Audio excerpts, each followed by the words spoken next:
Bismillahirrahmanirrahim. Assalamualaikum warahmatullahi wabarakatuh. Perkenalkan, nama saya Daud, NIM 19067085, Prodi Pendidikan Teknik Mesin, Universitas Negeri Padang. Di video ini saya akan membahas tentang administrasi peserta didik. Yang pertama, pengertian.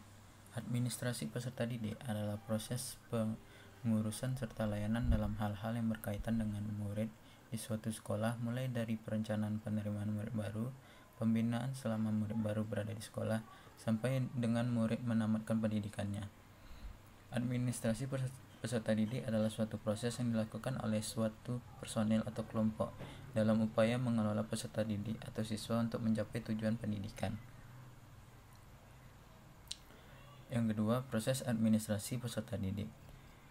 Pada tahap pertama, yaitu kegiatan awal tahun pelajaran, ada beberapa kegiatan yang dilakukan dalam penerimaan murid baru. Di antaranya, yang pertama, penetapan daya tampung, yang kedua, penetapan syarat-syarat murid baru, yang ketiga, pembentukan panitia atau petugas penerimaan murid baru. Selanjutnya, selama tahun pelajaran, beberapa hal yang dapat dilakukan dalam rangka pembinaan murid adalah: yang pertama, orientasi untuk murid baru, yang kedua, peraturan kehadiran murid, yang ketiga, promosi dan mutasi murid, yang keempat, tata tertib sekolah, yang kelima, ganjaran dan hukuman. Selanjutnya, akhir tahun pelajaran. Pada akhir tahun pelajaran ada beberapa pelaksanaan. Yang pertama, pelaksanaan ujian nasional, yang kedua, pelaksanaan kenaikan kelas.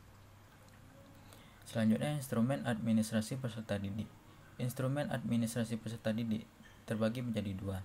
Yang pertama, instrumen administrasi peserta didik manual. Yang kedua, instrumen administrasi peserta didik elektronik. Instrumen administrasi peserta didik manual dan elektronik, catatan tentang data siswa di sekolah dibedakan menjadi dua jenis, yaitu yang pertama, catatan data siswa untuk sekolah meliputi A. buku induk, B. buku kleper, yang C. catatan tata tertib sekolah, yaitu kumpulan semua peraturan bersifat umum dan khusus, ada yang dari pemerintah dan ada yang dari produk sekolah itu sendiri. Yang kedua, catatan siswa untuk masing-masing kelas, yaitu yang pertama, buku kelas yang merupakan cuplikan dari buku induk. Yang kedua, buku presensi kelas. Yang ketiga, buku catatan BK. Yang keempat, buku catatan prestasi murid meliputi buku, daftar nilai, dan buku leger. Yang kelima, buku raport. Yang keenam, buku mutasi. Selanjutnya, kelebihan instrumen elektronik. Yang pertama, memiliki keunggulan yaitu lebih cepat. Yang kedua, lebih teliti, kapasitas lebih besar, kemampuan mengulang, mudah mengupdate, dan mempermudah untuk mengirim dan menerima data. Selanjutnya, peran guru dalam administrasi peserta didik. Yang pertama, yaitu sebagai panitia penerimaan murid baru. Yang kedua, berperan dalam memudahkan murid agar dapat beradaptasi cepat dengan lingkungan sekolah. Yang ketiga, mencatat setiap kehadiran murid secara kontinu dan teliti. Yang keempat, menciptakan suasana yang menimbulkan motivasi siswa untuk berprestasi tinggi.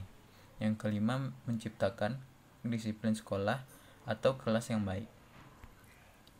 Sekian penjelasan dari saya mengenai administrasi pendidikan. Apabila ada yang kurang, mohon maaf. Wabillahi taufiq wal hidayah. Assalamualaikum warahmatullahi wabarakatuh.